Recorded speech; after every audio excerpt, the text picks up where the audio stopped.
আসলে কারবালার অনুষ্ঠান এক মর্মান্তিক ইতিহাস, হৃদয় বিদারক ইতিহাস, যা ইসলামের ইতিহাসে একটা জঘন্য ইতিহাস হিসাবে গণ্য এবং পরিগণিত। এই ইতিহাসকে অনেকটাই ছাপা দেওয়া হয়েছে। কারবালার প্রকৃত ইতিহাস আজ আমাদের মাঝে নেই, আমাদের শরীয়তে নেই বললেই চলে। আজ আমাদের শরীয়তের প্রত্যেকটি ওয়াজ মাহফিলে, মসজিদ, মাদ্রাসায় কারবালার সেই মর্মান্তিক ঘটনা সম্পর্কে আলোচনা হয় না, আলোকপাত হয় না। এর পিছনে অনেক রহস্য কাজ করে। সেই কারবালার ইতিহাসকে ছাপা দেওয়ার জন্য ন্যূনতম আরও 10টা ইতিহাসকে এনে জুড়ে দেওয়া হয়েছে। যে আল্লাহ এই আসমান জমিন সৃষ্টি করেছেন এই 10ই মুহররম, আবার ধ্বংস দিবেন অর্থাৎ কিয়ামত হবে এই 10 মুহররম। হযরত আদম আলাইহিস সালামকে জান্নাত থেকে বের করে দেওয়া হয় 10 মুহররম।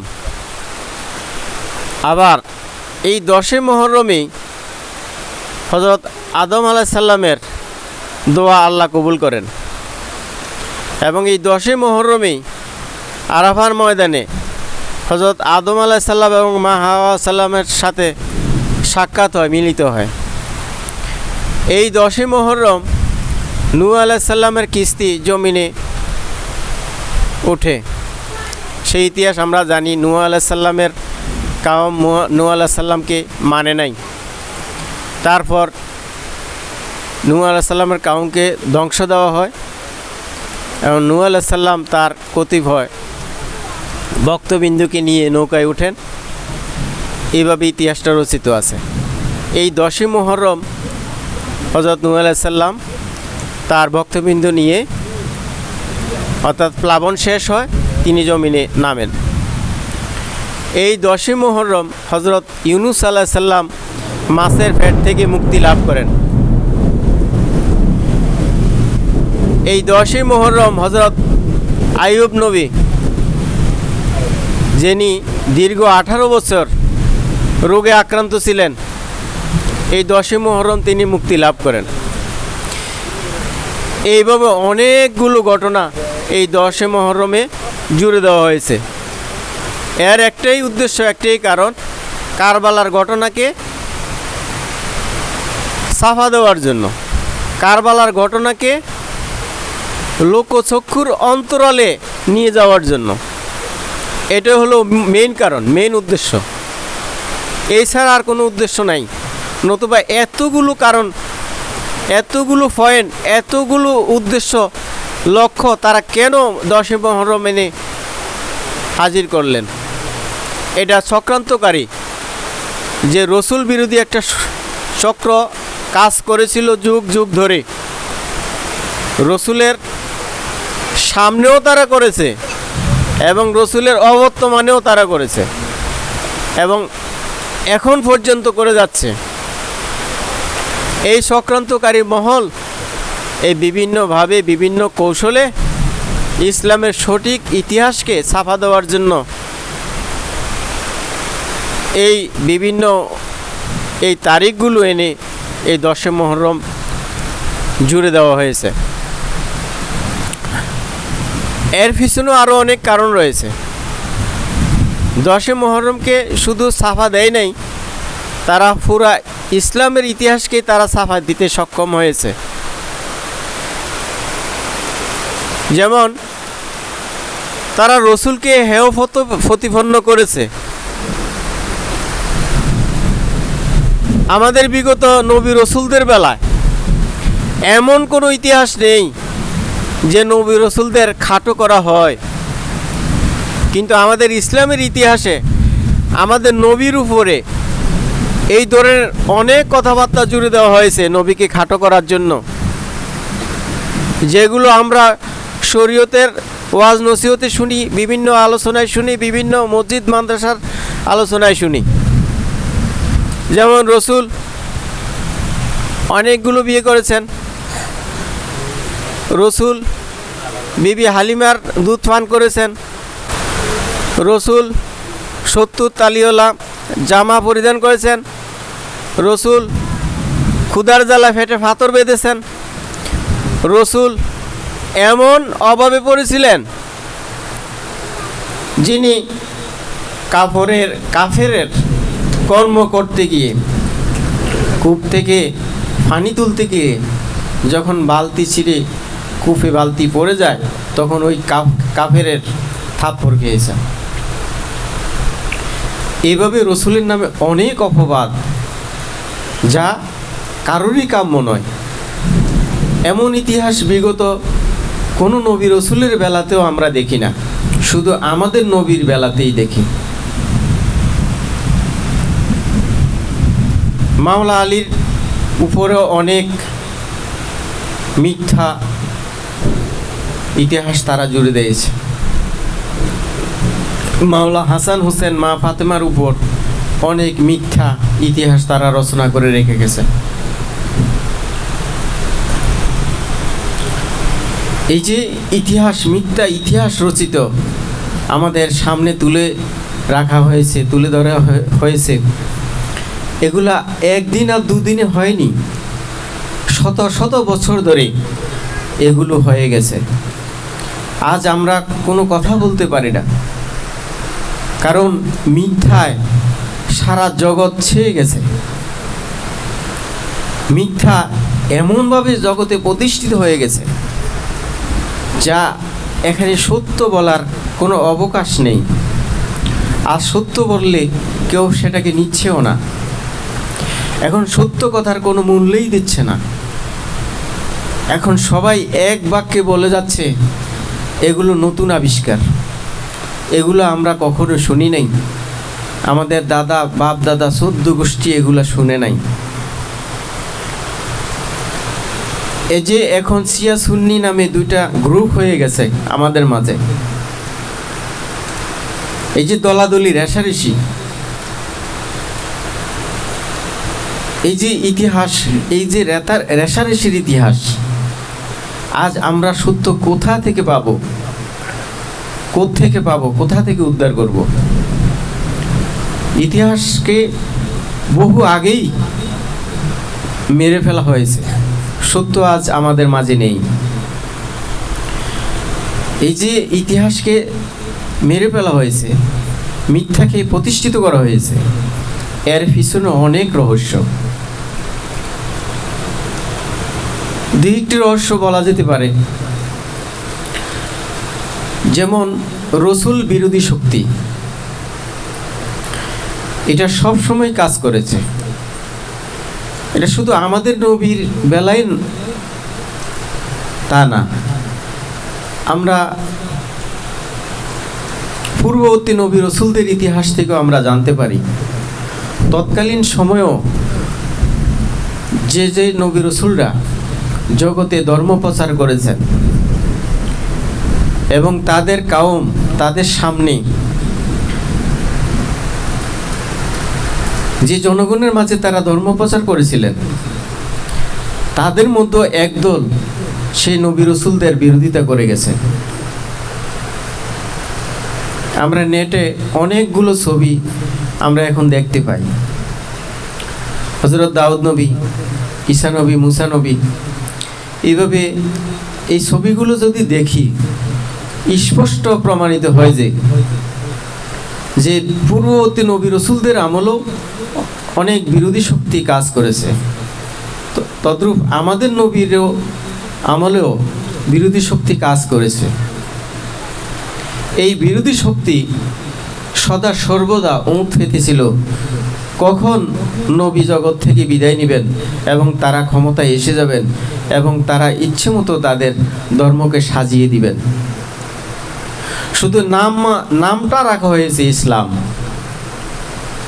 তাদের এই সাজানো গোছানো ধর্মের মাঝে শুধু নামটা রাখা হয়েছে ইসলাম, আর ইসলামের কোনো কিছুই রাখা হয়নি। ইসলাম শব্দের অর্থ হলো আত্মসমর্পণ এবং শান্তি। আজ বিশ্ব জগতে ইসলামের যে কয়টি দেশ আছে, দেখেন মুসলিম নামধারী যে মুসলিম ইসলামের অনুসারী, তারাই আজ বিশ্বের সেরা সন্ত্রাসবাদী, তারাই আজ বিশ্বে এটা দেখাই যায়। আমরা পেপার পত্রিকায় বিভিন্ন খবর যখনই দেখি, তখন ইসলাম অনুসারীদের কথাই এক নম্বরে চলে আসে।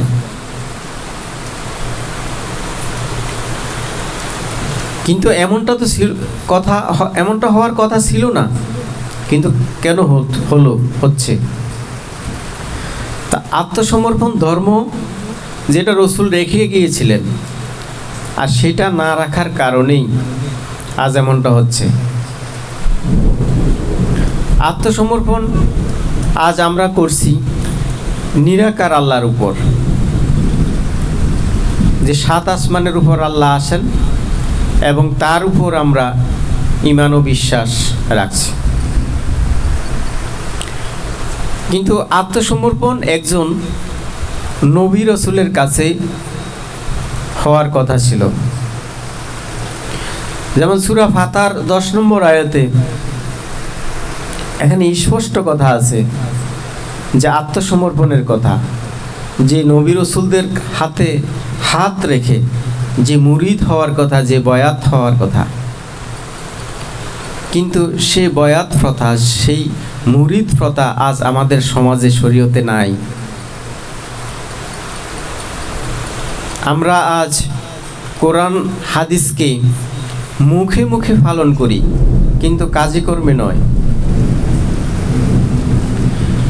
আত্মসমর্পণ হবে একজন নবী রাসূলের কাছে এবং তাদের অবর্তমানে নবী রাসূলের ঘোষিত প্রতিনিধির কাছে,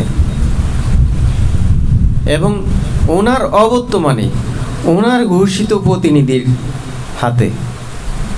এইভাবে আত্মসমর্পণ হতেই হবে। এটাই হলো ইসলামের মূল ভিত্তি এবং মূল নীতি, লক্ষ্য, উদ্দেশ্য। আত্মসমর্পণ ছাড়া কোনো ধর্মকর্মেই কাজে আসবে না। সেই আত্মসমর্পণকে ছাপা দেওয়ার জন্যেই এই মিথ্যা ইতিহাসগুলো রচিত হয়েছে। এখন নবীকে যদি খাটো করা যায় বিভিন্নভাবে, তাহলে কুচক্রী মহল তারা যে বিভিন্নভাবে বিভিন্ন কৌশলে যেসব অপকর্ম করেছে, ওই তাদেরগুলা জায়েজ করার জন্য, যে রসুলও এইভাবে করছেন, আমরাও এইভাবে করছি, দোষণীয় কিছুই নয়। ওই তৎকালীন জনগণকে বোঝানোর জন্য এগুলো তারা করেছে। এইভাবে মাওলা আলীকেও তারা হেয় প্রতিপন্ন করেছে, মাওলা হাসান হোসেনকেও তারা হেয় প্রতিপন্ন করেছে। হেয় প্রতিপন্ন করার উদ্দেশ্য এগুলোই। তাদেরকে যদি সাধারণ কাতারে না আনা যায়, তাহলে এই কুচক্রী মহল যে বিভিন্ন সময় বিভিন্নভাবে এই যে রসুল পরিবারের উপর যে জঘন্যতম অত্যাচার নির্যাতন করেছে, এগুলোকে জনসম্মুখে যদি উঠে আসে, তাহলে তাদের নিস্তার নাই, তারা বাঁচতে পারবে না। এই জন্য তারা বিভিন্ন কৌশলে তাদের মান সম্মান ধূলিসাৎ করে দিয়ে সাধারণ কাতারে এনেছে। এরকম আরো অনেক উদ্দেশ্য রহস্য আছে, যেগুলো খোলা জনসম্মুখে বলাও যায় না।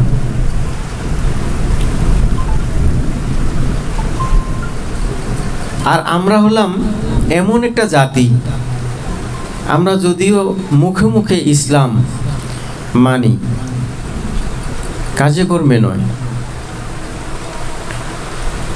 যে ইসলামে রসুলকে হেয় প্রতিপন্ন করা হয়, রসুলের বংশকে অত্যাচার নির্যাতন করা হয়, রসুলের পরিবারবর্গকে নৃশংসভাবে কেটে কুটে মেরে ফেলা হয়, আমরা এমন ইসলামের অনুসারী। আমরা একটা সুবিধাবাদী ধর্মের অনুসারী, অর্থাৎ আমরাই সুবিধাবাদী, ধর্মটাকে আমরা শুধু ব্যবহার করে যাচ্ছি। যেমন ইসলামের যে ইসলাম শব্দটারও একটা জাহিরি একটা বাতিনি অর্থ আছে, তদ্রূপ আল্লাহরও একটা জাহিরি এবং বাতিনি রূপ আছে। এইভাবে রসুলেরও জাহিরি এবং বাতিনি রূপ আছে, সালাতেরও একটা জাহিরি এবং বাতিনি রূপ আছে। তেমনিভাবে জাকাত, তারপরে সিয়াম, কোরবানি, হজ, প্রত্যেকটার জাহিরি এবং বাতিনি রূপ আছে। তা আমরা সুবিধাবাদী হলাম কিভাবে?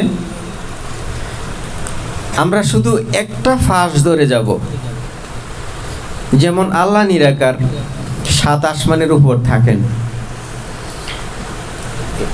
আল্লাহকে যদি আমরা নিরাকার ভাবে নেই, এটা আমাদের সুবিধা হয়।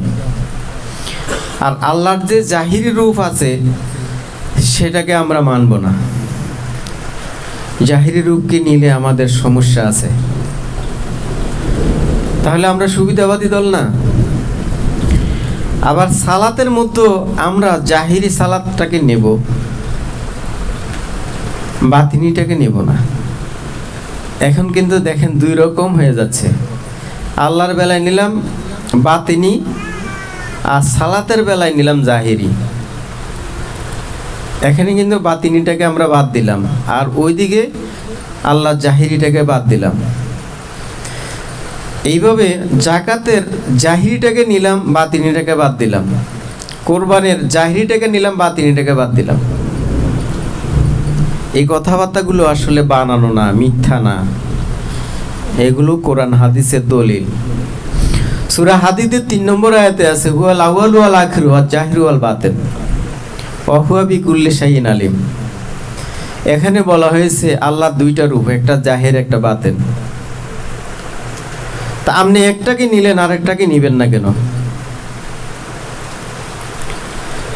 সালাতের মধ্যে যে ফানজেগানা, এটা জাহিরি, কিন্তু সূরা মাআরিজের যে 19 নম্বর থেকে 35 নম্বর আয়াত, এই যে অনেকগুলো আয়াতের মধ্যে বাতিনি সালাতের রূপরেখা নির্ধারণ করা আছে।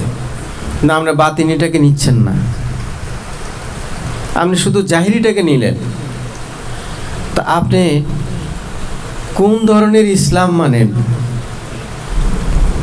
আপনি কোন জাতের মুসলিম? সুবিধাবাদী দলের? এই জন্যই আমাদের ধর্মের এই সমস্যাগুলো এসে দাঁড়িয়েছে। রসুলের শিক্ষাটা এমন ছিল না, রসুলের শিক্ষাটা এমন ছিল না। রসুলের শিক্ষাটা জাহির এবং বাতিন মিলিয়েই ছিল। কিন্তু রসুলের অবর্তমানে রসুলের যে প্রতিনিধি, ঘোষিত স্বঘোষিত প্রতিনিধি মাওলা আলীকে সেই সুযোগ দেওয়া হয় নাই। গাদি রকমের রসুল ঘোষণা দিয়েছিলেন, মান কুনতু মাওলাহু ফাহাযা আলিউন মাওলাহু, যে আমি যার মাওলা, আলীও তার মাওলা। কিন্তু সেদিন 1.25 লক্ষ লোক সবাই মেনেছিল মাওলা আলীর সেই মাওলাইয়াতকে। কিন্তু দুঃখের বিষয়, পরবর্তীতে আর মাওলা আলীকে মানা হয় নাই। ওই কুচক্রী মহল জোর জবরদস্তি করে ক্ষমতা নিয়ে যায় এবং তারা তাদের ইচ্ছা মতো ধর্মকে সাজিয়ে ফেলে। দয়াল সদরুদ্দিন আহমদ চিশতি আলাইহিস সালাতু ওয়াস সালাম, তিনি তার মাওলার অভিষেক ও মতভেদের কারণ এই কিতাবে তিনি লিখেছেন যে খেলাফতের আমলে অনেক বেদাত ঢুকিয়ে দেওয়া হয়েছে, ইসলামের ভিতরে অনেক বেদাত ঢুকিয়ে দেওয়া হয়েছে। যে কিতাবটি হাইকোর্ট থেকে রিলিজ প্রাপ্ত, বাংলাদেশে না শুধু সারা বিশ্বে হাজার হাজার লক্ষ কোটি আলেম, তাদের পক্ষে এখনো সম্ভব হয় নাই এটাকে মিথ্যা প্রমাণ করার জন্য।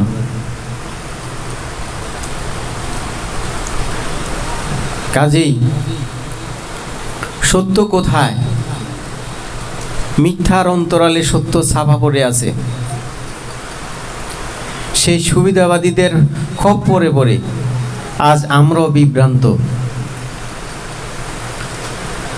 মাওলা আলীর কাছে আমাদের আত্মসমর্পণ হওয়ার কথা ছিল,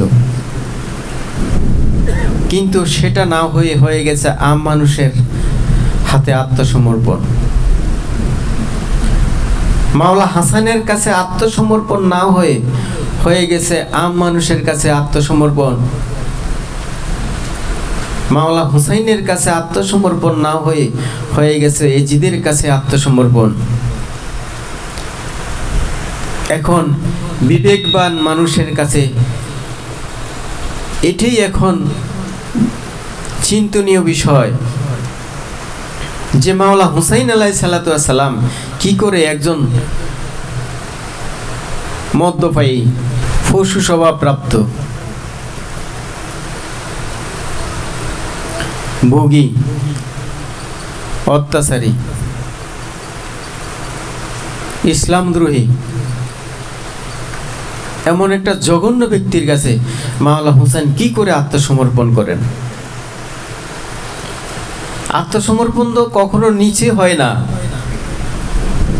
পানি যেমন নিচের দিকে গড়ায়, কিন্তু আত্মসমর্পণ হবে উল্টো দিকে। পানির স্রোতের বিপরীতে হবে আত্মসমর্পণ। আমি যে অবস্থানে আছি, কিন্তু আমার নিচু মানের, আমার চেয়ে নিচু মানের কারো কাছে তো আমার আত্মসমর্পণ হইতে পারে না। যিনি আমার থেকে বেশি জানেন, বেশি বুঝেন, তার কাছে আমার আত্মসমর্পণ হবে, এটাই স্বাভাবিক। মাওলা হুসাইনকে আর এজিদকে, এটা অবশ্যই চিন্তনীয় বিষয়। আর সেদিন কারবালার মাঠে ইসলাম দুইটা ভাগে বিভক্ত হয়েছিল। আমরা কোন দলের অনুসারী, এটা কি চিন্তার করার বিষয় না? আমরা কোন দলের নামাজি? কি হুসাইনি দলের নামাজি না এজিদি দলের নামাজি? সেদিন কারবালার মাঠে সবাই নামাজি বলে দাবিদার। এজিদের পক্ষে যে 22,000 সৈন্য ছিল, তারাও নামাজি। এখন কি 1400 বছর 1500 বছর পরে এসে আমরাও নামাজি? এটা কি আমাদের চিন্তা করার বিষয় না যে আমরা কোন দলের নামাজি? আমরা যদি একটু চিন্তা করি, আমাদের পিতৃপুরুষ বা পিছনের পূর্বপুরুষ যদি পিছনে পিছনে পিছনে পিছনে যেতে যাই বা যেতে থাকি, তাহলে আমাদের লেজ কোথায় গিয়ে দাঁড়াবে? নিশ্চয়ই এজিদের দলে দাঁড়াবে।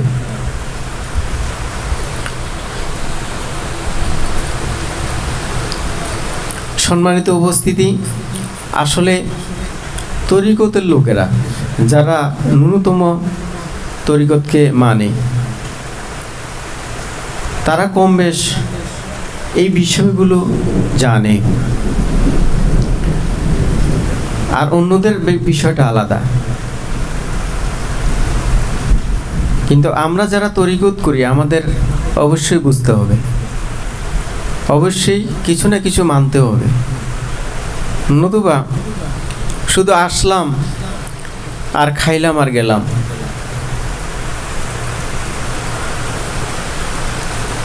এটা কিন্তু মানা হলো না। আজ কারবালার শোকে যদি আমাদের কিছুটাও যদি মনে আঘাত করে বা ধাক্কা দেয়, যা শোকে যদি আমরা কিছুটাও বিহ্বল হই, তাহলে এর উসিলা যদি হয়ে যায় মাওলাদের চরণে, তাহলেও নাজাতের একটা ব্যবস্থা হইতে পারে।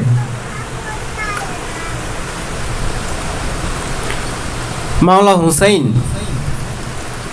তিনি ফাঁক ফানজাতনের এক অন্যতম সদস্য।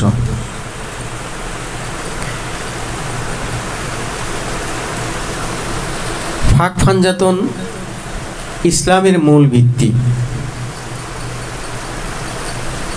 অথচ শরীয়তে ফাঁক ফানজাতন কি তারা সেটাই জানে না, সেটাই বোঝে না। কিন্তু এটাও মাঝে মাঝে শোনা যায় যে নবী পরিবারের প্রতি যদি দুরুদ সালাম পেশ না করা হয়, তাহলে যত ধর্মকর্ম ইবাদতই করা হোক না কেন তা আল্লাহ রসুলের আশমাল্লাহ পৌঁছে না, এটা নাকি জমিনেই থেকে যায়। কোনো আলেম এই ধরনের কথাবার্তাও বলে থাকে। কিন্তু তাদেরকে কিভাবে অত্যাচার করা হয়েছিল, নির্যাতন করা হয়েছিল, সেই দুঃখে দুঃখিত নয়, তাদের ব্যথায় ব্যথিত নয়। যদি তাদের ব্যথায় ব্যথিত হতো, তাহলে এই যে রসুলের নামে শত শত মিথ্যা হাদিস গ্রন্থে আছে, সেই হাদিসগুলো তারা এড়িয়ে যেত। কিন্তু তারা গর্ব করে সেগুলো আরো বলে যাচ্ছে, আলোচনা করে যাচ্ছে। তারা যদি নবী পরিবারের প্রতি ন্যূনতম ব্যথা অনুভব করত, তাহলে নবী পরিবারকে যেভাবে অত্যাচার নির্যাতন করে জগৎ থেকে বিদায় করে দেওয়া হয়েছিল, আর তাদের সমর্থনে যে সমস্ত হাদিস এবং ইতিহাস রচিত হয়েছিল, সেই হাদিস এবং ইতিহাসকে তারা এড়িয়ে আলোচনা করত। কিন্তু তারা তো করছে না। আসলে নবী পরিবারের প্রতি তাদের ব্যথা আছে, সেটা বুঝেই যায় না, তাদের কথাবার্তা এবং আলোচনা থেকে সেটা বুঝেই যায় না। ফাঁক ফানজাতন হলো ইসলামের মূল ভিত্তি। ফাঁক ফানজাতন নাই, ইসলাম নাই। ফাঁক ফানজাতন আছে তো ইসলাম আছে।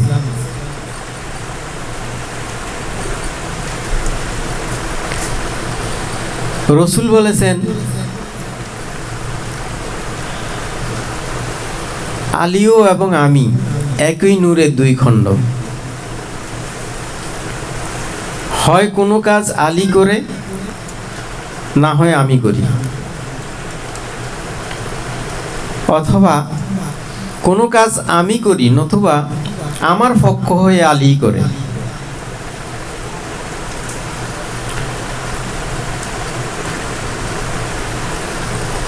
তিনি আরো বলেছেন, হাসান হুসাইন আমার থেকে এবং হাসান হুসাইন থেকে আমি।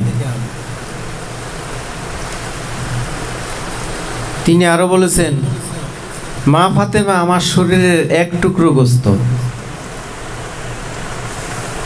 যে তাকে রাগান্বিত করলো সে আমাকেই রাগান্বিত করলো।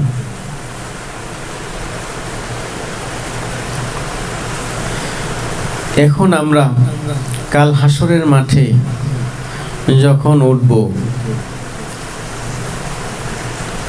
আর পূর্বের যত নবী রসুল আছে সবাই ইয়া নাফসি করব, আর একমাত্র আমাদের নবী সেদিন শাফায়াতকারী হবেন, আর আমরাও সেই নবীর সুপারিশের জন্য বসে আছি। এই হলো আমাদের চিন্তা চেতনা। এখন ভেবে দেখেন, যে রসুল, যে মাওলা আলী, যে মা ফাতেমা, যে হাসান হোসেনকে আমরা এতটা কষ্ট, অত্যাচার, নির্যাতন, নিপীড়ন, যন্ত্রণা দিয়ে তাদেরকে হত্যা করে জগৎ থেকে বিদায় দিয়ে দিলাম। এর বিনিময়ে আমরা রসুলের সুপারিশ শাফায়াত আশা করতে পারি?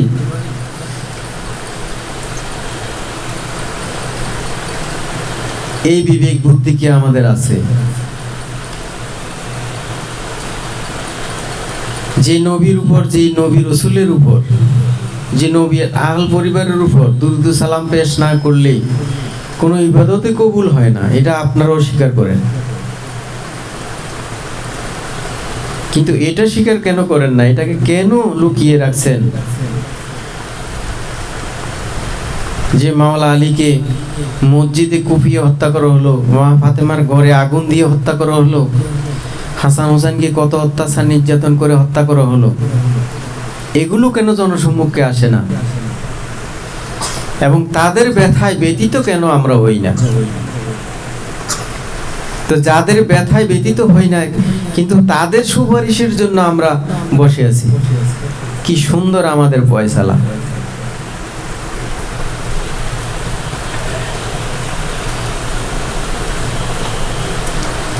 কোরআনের 29টা সূরার প্রারম্ভে হরফে মুকাত্তাআত আছে এবং সবগুলো হরফে মুকাত্তাআতকে গণনা করলে দেখা যায় 14টি অক্ষর। এই 14টি অক্ষর 14 মাসুমকে ইঙ্গিত করে। যে মাওলা মুহাম্মদ আলাইহিস সালাতু ওয়াস সালাম থেকে শুরু করে 12 ইমামের শেষ ইমাম মেহেদী আলাইহিস সালাতু ওয়াস সালাম পর্যন্ত যে 14 জন মাসুম, এই 14 মাসুমকে ইন্ডিকেট করে এই 29টি সূরার প্রারম্ভে যে হরফে মুকাত্তাআত যে অক্ষরগুলো আছে। কিন্তু আমাদের শরীয়ত বলছে সেটা একমাত্র আল্লাহ মালুম, আল্লাহই ভালো জানেন। জগতের কোনো মানুষের জানার ক্ষমতা নেই। কেন থাকবে না? সেই ক্ষমতা কেন থাকবে না?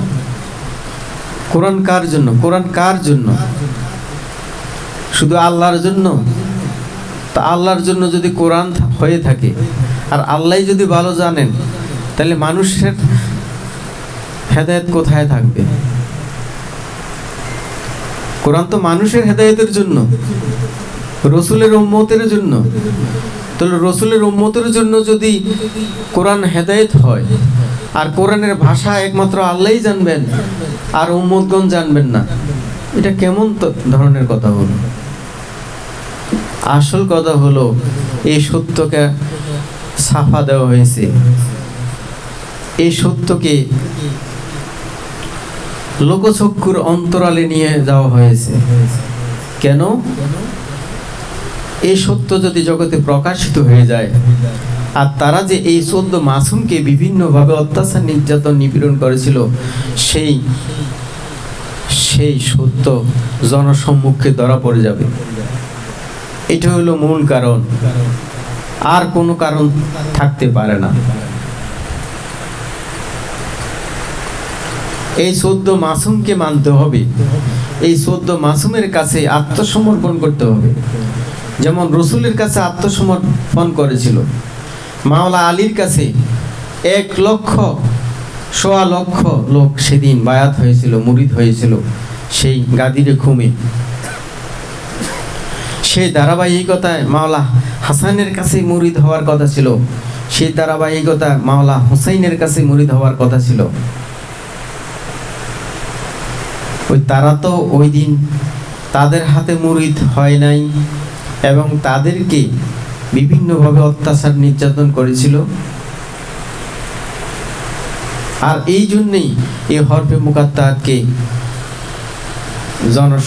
জনসম্মুখের অন্তরালে নিয়ে যাওয়া হয়েছে।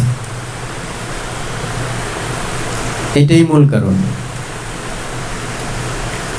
আজ আমাদেরকে জানতে হবে, বুঝতে হবে এগুলো কেন করা হয়েছে। এই কুচক্রী মহল কারা? এখনো কি তারা আছে জগতে, নাকি তাদের উত্তরসূরিরা আছে, নাকি তারা বিভিন্নভাবে বিভিন্ন কৌশলে কাজ করে যাচ্ছে এবং সত্যকে এখনো লুকিয়ে ঝুঁকিয়ে দামাচাপা দিয়ে তারা মিথ্যাকে প্রচার করে যাচ্ছে।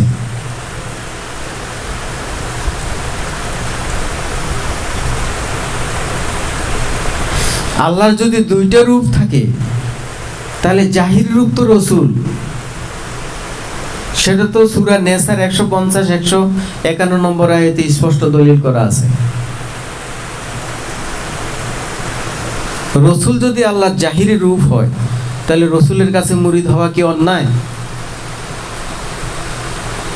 রসুলের অবর্তমানে হযরত আলীর কাছে মুরিদ হওয়া কি অন্যায়? মাওলা হাসান হুসেনের কাছে কি মুরিদ হওয়া কি অন্যায়? পরবর্তী এই যে 12 ইমামের কাছে মুরিদ হওয়া কি অন্যায়? এটাই তো সত্যের প্রেক্ষাপট ছিল, কিন্তু সেটাকে মুছে ফেলা হয়েছে কেন? আর সেটাকে মুছে ফেলার কারণে আজ ইসলাম সারা বিশ্বে একটা সন্ত্রাসী জাতি হিসাবে পরিচিত এবং পরিগণিত হচ্ছে।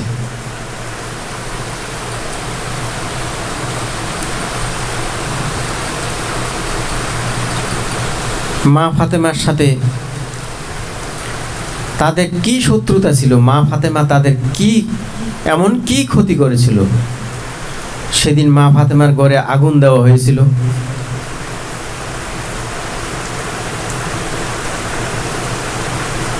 আমাদের কি এই বিষয়টা চিন্তা করা উচিত নয়?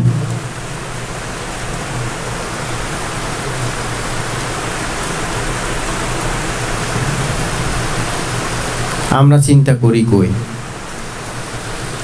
আমরা যদি এখন বা আপনারা যদি কাউকে জিজ্ঞাসা করেন, হয়তো এমন একটা উত্তর আসবে, মানে এরই চলার উত্তর, যেন না বুঝার ভান করে একটা উত্তর দিবে, আরে মিয়া কিছু না কিছু ঘটনা এগুলো হতেই পারে, হয়, এগুলো নিয়ে এত মাথা গামাগামির কি আছে? এই তো উত্তর।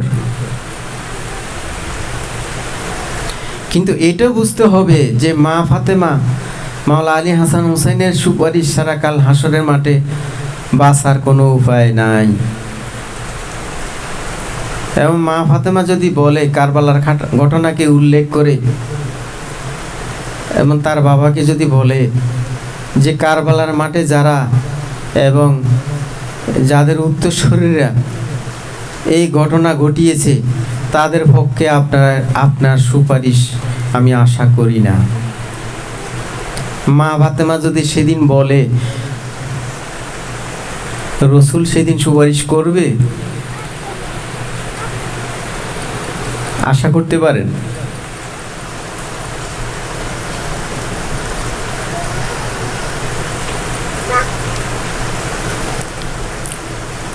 এই ফাঁক ফাঞ্জাতন,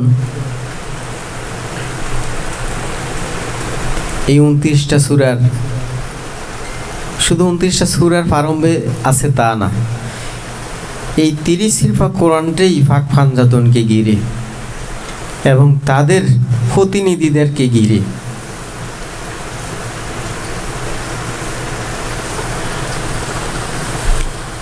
এবং নবী রসুল এবং উম্মত, গুরু এবং শিষ্য, বাংলায় বললে একটু সমস্যা হয়ে যায় আর কি, যে হ্যাঁ তারা গুরু কয়, গুরু কয়। যদি নবী রসুল বলা হয় কোনো সমস্যা নাই, যদি মুর্শিদ বলা হয় কোনো সমস্যা নাই, যদি ফির বলা হয় সমস্যা নাই। এটা চিন্তা করেন না, মুর্শিদ আরবি শব্দ, ফির ফার্সি শব্দ, বাংলায় বললে তো গুরু বলা লাগে, উস্তাদ বলা লাগে, এটা বললে আর বোঝে না।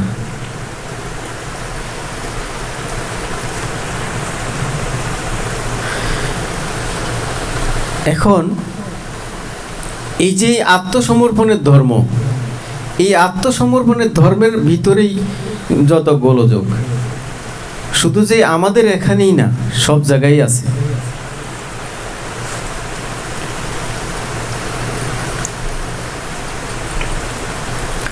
আত্মসমর্পণ যুগ যুগ ধরে আছে এবং থাকবে। আত্মসমর্পণ ধর্ম ছাড়া বাঁচার কোনো উপায় নেই। নবী রসুল ছাড়া হেদায়েত নাই, পীর মুর্শিদ ছাড়া কোনো হেদায়েত নেই। সূরা কাহাফের 17 নম্বর আয়াতে আছে, মাইয়াদিহিল্লাহু ফাহুয়াল মুহতাদি ওয়া মাইয়ুদলিল ফালান তাজিদা লাহু ওয়ালিয়া মুরশিদা। যদি তুমি হেদায়েত চাও তাহলে অলি পর্যায়ের মুর্শিদ তোমার অভিভাবক রূপে থাকবে। এখন যদি অলি পর্যায়ের মুর্শিদ অভিভাবক রূপে থাকে তাহলেই বলা হয় সে খারাপ হয়ে গেছে, সে মাজার পূজারি হয়ে গেছে, সে মাজারে মাজারে যায় ইত্যাদি ইত্যাদি। দেখছেন, অথচ হেদায়েত কোন জায়গায়? এখন আমরা পুরোপুরি উল্টো স্রোতে, পুরোপুরি উল্টো স্রোতে। আল্লাহ ঘোষণা করছে জালিকাল্লাযী ইউবাশশিরুল্লাহ কুল্লা আসালুকুম আলাই আজরান ইল্লাল মুওয়াদ্দাতা বিল কুরবা। হে রসুল বলে দিন, আপনার নবুয়তের বিনিময়ে আর কিছুই চান না, আপনার নিকট আত্মীয়ের ভালোবাসা বৃদ্ধি রেখে। তখন উপস্থিত সাহাবায়ে কেরামগণ বললেন, ইয়া রাসূলুল্লাহ, আপনার নিকট আত্মীয় বলতে কাদেরকে বুঝিয়েছেন আল্লাহ? এবং তাদেরকে ভালোবাসা ফরজ করে দিলেন। তখন রসুল বলছেন যে হযরত আলী, মা ফাতেমা, হাসান হুসেন, তারা হলো আমার নিকট আত্মীয় এবং তাদেরকে ভালোবাসার কথাই আল্লাহ বলেন। তো এখন চিন্তা করেন, তাদেরকে ভালোবাসার কথা আল্লাহ বলেন, আর আমরা তাদেরকে ভালোবাসার বিনিময়ে হত্যা করে ফেলেছি। তাদেরকে যদি আমরা ভালোবাসতে না পারি তাহলে আল্লাহকে ভালোবাসা হয় না, কারণ এটা তো আল্লাহরই কথা। তা আমরা যদি আল্লাহর কথা অমান্য করি তাহলে আল্লাহকে ভালোবাসলাম কই?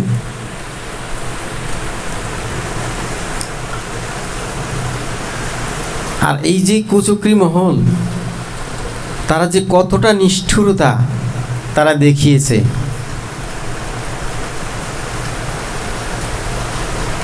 এটা ভাষায় প্রকাশ করা যাবে না। সেদিন কারবালার মাঠে মাওলা হুসাইন আলাইহিস সালাম বলেছিলেন এই এজিদের 22,000 সৈন্যদেরকে, তোমরা কার বিরুদ্ধে যুদ্ধ করতে যাচ্ছ? তোমরা কি চিনো না আমি কে? আমি নবীর দৌহিত্র, আমি হযরত আলীর সন্তান, মা ফাতেমার সন্তান, আমি ইমাম হাসানের ভাই।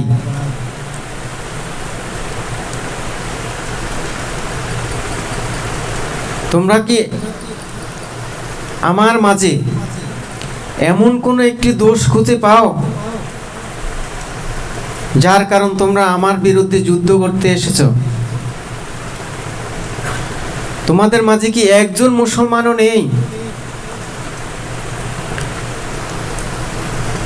যে মাওলা হুসাইনের সেই কথার মধ্যে স্পষ্ট হয়ে যায় সেদিন 22,000 সৈন্য এবং তাদের পরিবার পরিজন নিয়ে কত লক্ষ,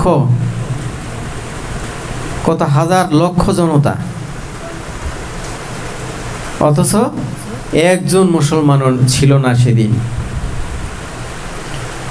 যদি মুসলমানই থাকতো তাহলে মাওলা হুসাইনের ডাকে সেদিন সবাই মাওলা হুসাইনের শিবিরে এসে মাওলা হুসাইনের আনুগত্য গ্রহণ করত। তো কারবালার মাঠে তো সেদিন শনাক্ত হয়ে গেছে, যাচাই হয়ে গেছে। সেদিন মাওলা হুসাইনের পক্ষে যে 72 জন সঙ্গী সাথী ছিল, আত্মীয় স্বজন মিলিয়ে, তারাই ছিল সেদিনকার মুসলমান। এই 72 জন ছাড়া আর এজিদের দলে যে হাজার হাজার লক্ষ কোটি জনতা, তারা সেদিন মুসলমান কই ছিল, কোথায় ছিল? তারা সেদিন হুসাইন পরিবারকে এতটা কষ্টে ফেলেছিল যা বর্ণনা করা যায় না, যাবে না।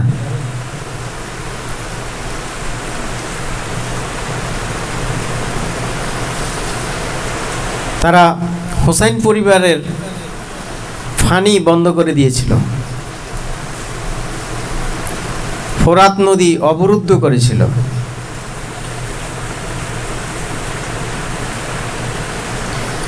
কি দোষ ছিল তাদের? হোসাইন পরিবারের কি দোষ ছিল?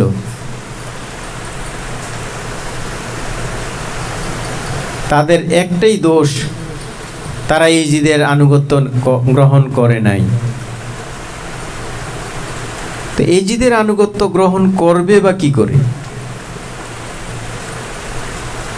এটা একজন সাধারণ জনতাকে জিজ্ঞেস করলো তো এটা রায় দিবে হোসেনের পক্ষে, যে সেদিন মাওলা হুসাইনি হক ছিল, সত্যের পথে ছিল, আর এজিদের অনুসারীরা ছিল মিথ্যা পথে, মিথ্যার অনুসারী ছিল তারা। তো সত্য কখনো মিথ্যার কাছে মাথা নত করতে পারে না। সেদিন মাওলা হুসাইন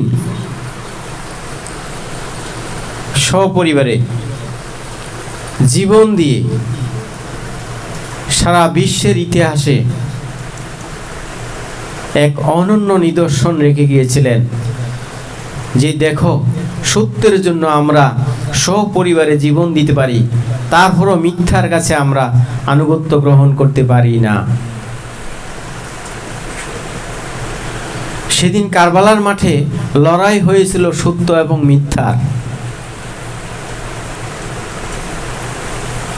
মাওলা হুসাইন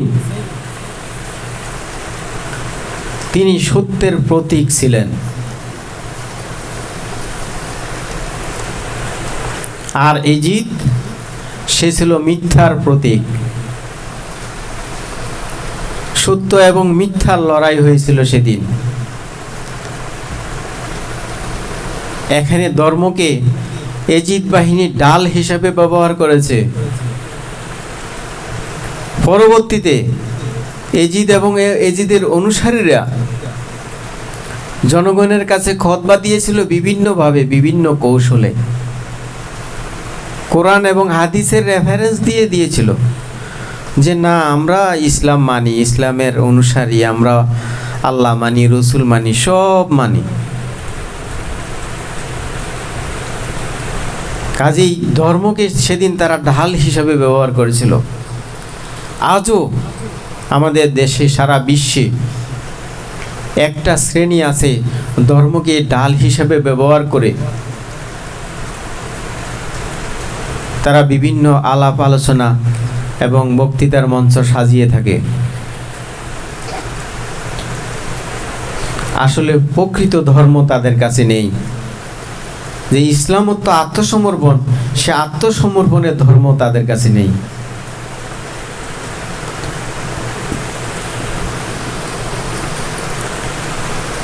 মাওলা হুসাইন তিনি এক অকুতোভয় বীর ছিলেন। তিনি কখনো এতটুকু বিচলিত হননি যে কিছুক্ষণ পরে তিনি তার সপরিবারে তিনি শাহাদাত বরণ করবেন, কিন্তু তার মনে কোনো আক্ষেপ, কোনো দুঃখ,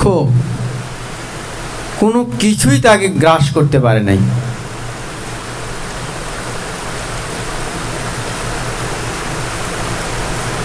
তিনি সারাক্ষণ, তার মুখের একটাই বুলি ছিল, ইন্নাল্লাহা মা'আস সাবিরিন।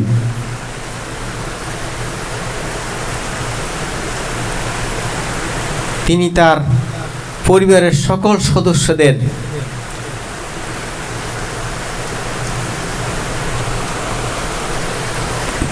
মাঠ থেকে তুলে এনেছেন এবং তাদেরকে আদর যত্ন করে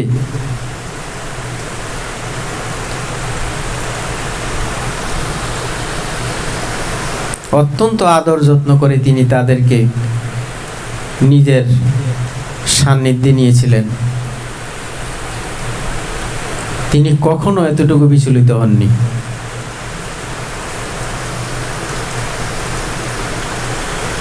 সেই দুষ্টরা এতটাই নিষ্ঠুর ছিল, সেদিন দুধের বাচ্চাকেও রেহাই দেয় নাই। মাওলা হুসাইন সেদিন শিশু আলী আসগরকে নিয়ে ইজিদের সৈন্যদেরকে বলেছিলেন যে শত্রুতা আমার সঙ্গে থাকতে পারে, এই দুধের শিশুর সাথে কিসের শত্রুতা তোমাদের? আমাদেরকে না হয় নাই দিলে, এই দুধের শিশুকে কিছুটা পানি দেওয়া যায় না?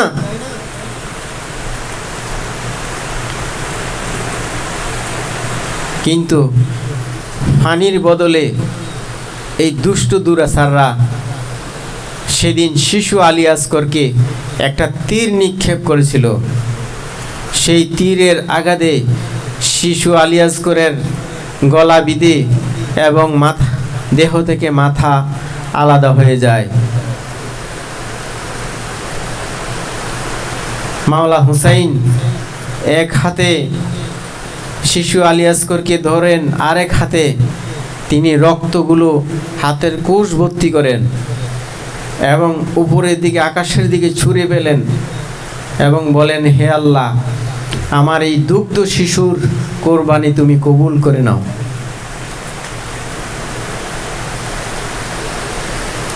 এই তো আমাদের ইতিহাস।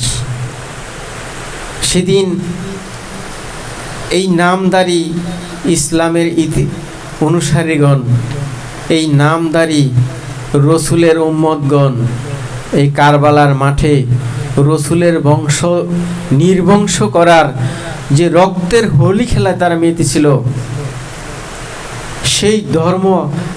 সেই ধর্মকে পুঁজি করে আজ আমরা কত না বড়াই করে বেড়াচ্ছি। আমরা ইসলামের অনুসারী, আমরা জান্নাতি, আর সকল ধর্মের লোকেরা জাহান্নামী।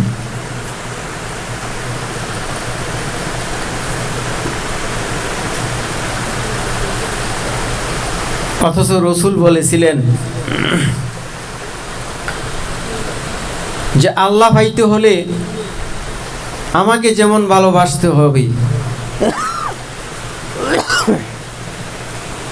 তেমনি আমাকে পাইতে হলে আমার আহলে বাইতকে ভালোবাসতে হবে। এখন রসুলের আহলে বাইতকে হত্যা করে, নির্যাতন করে, অত্যাচার করে, রসুলের আদরের কন্যা মা ফাতেমার ঘরে আগুন দিয়ে আমরা সেই রসুলের সুপারিশ আশা করি। রসুল তো এই হাদিস দ্বারা স্পষ্ট করে দিলেন যে আমাকে পাইতে হলে, অর্থাৎ আমার সুপারিশ পাইতে হলে আমার আহলে বাইতকে ভালোবাসতে হবে। আমার আহলে বাইত বলতে এখন কাদেরকে তিনি ইন্ডিকেট করেছেন? আল্লাহ যাদেরকে ইন্ডিকেট করেছেন, আল্লাহ যাদেরকে বলেছেন, হে রসুল বলে দিন আপনার নবুয়তের বিনিময়ে আর কিছুই চান না, আপনার নিকট আত্মীয় গণের ভালোবাসা ব্যতিরেকে। তো রসুল তো সেদিন বলেছিলেন তার নিকট আত্মীয় বলতে কারা? হজরত আলী, মা ফাতেমা, হাসান হোসেন।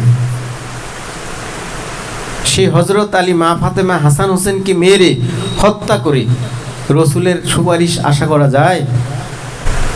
আহলে বাইত বাদ দিয়ে আহলে সুন্নাত, কারণ আহলে বাইতকে যদি সামনে আনা হয় তাহলে তাদের অপকীর্তিগুলো, তারা যে জঘন্য হত্যাযজ্ঞ করেছে, তারা যে জঘন্য অত্যাচার নির্যাতন করেছে রসুল পরিবারের উপর, সেই ইতিহাস জনসম্মুখে প্রকাশ হয়ে যায়।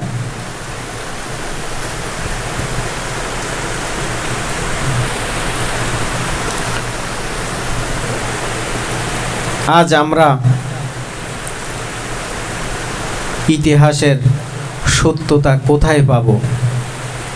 শত শত হাজার হাজার বছর ধরে এই মিথ্যা প্রচারিত হয়ে আসছে যে রসুল সারা জাহানের জান, অর্থাৎ প্রাণ।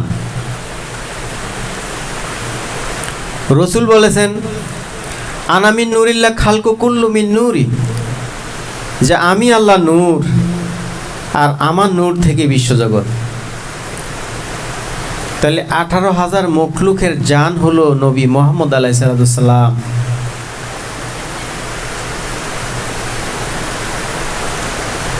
18,000 মখলুকের জান নবী মুহাম্মদ আলাইহিস সালাম। আর মুহাম্মদ আলাইহিস সালামের জান হলো হুসাইন বিন আলী। তাহলে মাওলা হুসাইন হলো রসুলের জান। এখন চিন্তা করেন, আমার জান হলো রসুল, রসুলের জান হলো মাওলা হুসাইন।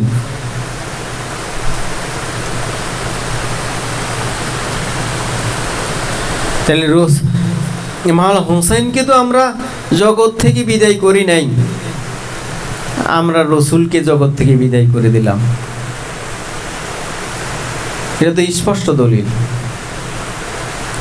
রসুল বলেছেন আউয়ালুনা মুহাম্মদ আখিরুনা মুহাম্মদ আওসাতুনা মুহাম্মদ কুল্লানা মুহাম্মদ, যে আমি আদিতেও মুহাম্মদ, আমি অন্তেও মুহাম্মদ, আমি মধ্যেও মুহাম্মদ, আমি সব সময় মুহাম্মদ, আমি মুহাম্মদ রূপে সব সময় আছি। তার এই যে মুহাম্মদ রূপে থাকাটা, জগতে তিনি সব সময় আছেন। আমরা যদি সেই 1400 বছর আগের যে নবী, আখির জামানার নবী মুহাম্মদকে ধরি, তাহলে এই হাদিসের সাথে আপনি কি মিল করবেন, কি সমন্বয় করবেন? এখানে যে বিরাট রহস্য লুকায়িত আছে।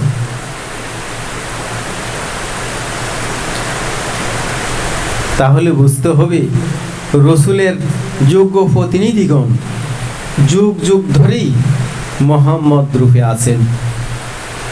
যে হযরত আলীকে আমরা হযরত আলী রূপে দেখি, মুহাম্মদ রূপে দেখি না। মাওলানা হাসানকে আমরা হাসান রূপে দেখি, মুহাম্মদ রূপে দেখি না।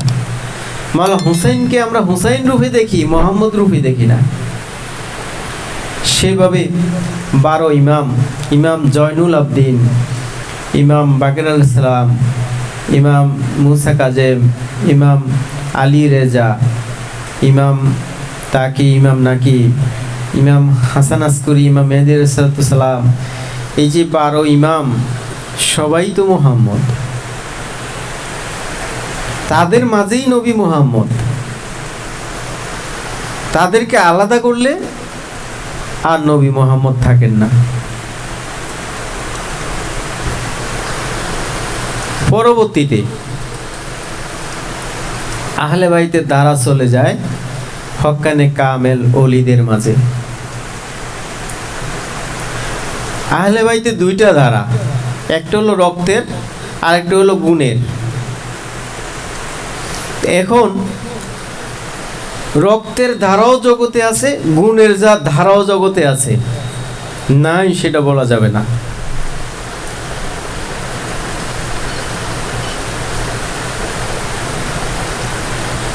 যে খাজা বাবা আজমিরিকে আল হাসান ও আল হুসাইনি বলা হয়, তাহলে তো তিনি সেই রক্তের ধারার একজন কামেল। এটাকে অস্বীকার করা যাবে? সেইভাবে খাজা বাবার যে সন্তান জগতে ছিলেন, তারাও তো কামালিয়াত প্রাপ্ত ওলি, এবং তাদের ধারাটাও তো এখনো জগতে আছেন। তাহলে রসুলের রক্তের ধারাটাও এখনো জগতে আছে, কিন্তু আমরা দেখি না, আমরা খুঁজে বের করি না, খুঁজে বের করার দরকারও মনে করি না। আমরা শুধু এক কথায় আছি, হাসবুনা কিতাব আল্লাহ, আল্লাহর কিতাবই যথেষ্ট। আমরা তো তাদের উত্তরসূরি যারা বলেছিল হাসবুনা কিতাব আল্লাহ। আমরা যদি তাদেরই উত্তরসূরি হয়ে থাকি, তাহলে আমরা মুহাম্মদের উত্তরসূরিদেরকে খুঁজে কিভাবে বের করব? এটা তো কখনই সম্ভব নয়।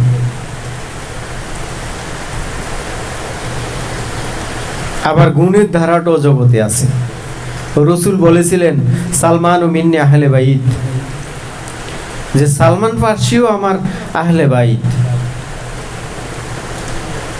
তাহলে রক্তের ধারার বাহিরে যারা রসুলের কামালিয়াত অর্জন করেছেন, অর্থাৎ রসুলের গুণে গুণান্বিত হয়েছেন, তারাও রসুলের আহলে বাইত। এখন আমরা সেই আহলে বাইতকে ত্যাগ করেছি, পরিত্যাগ করেছি। রসুল যে কথা বিদায় হজ্জের ভাষণে বলেছিলেন, আমি দুইটি ভারী বস্তু রেখে যাচ্ছি, আর যদি তোমরা তা আঁকড়িয়ে ধরো, আঁকড়িয়ে থাকো, কখনো পথভ্রষ্ট হবে না। এক, আমার আহলে বাইত, দ্বিতীয় আমার আল কোরআন।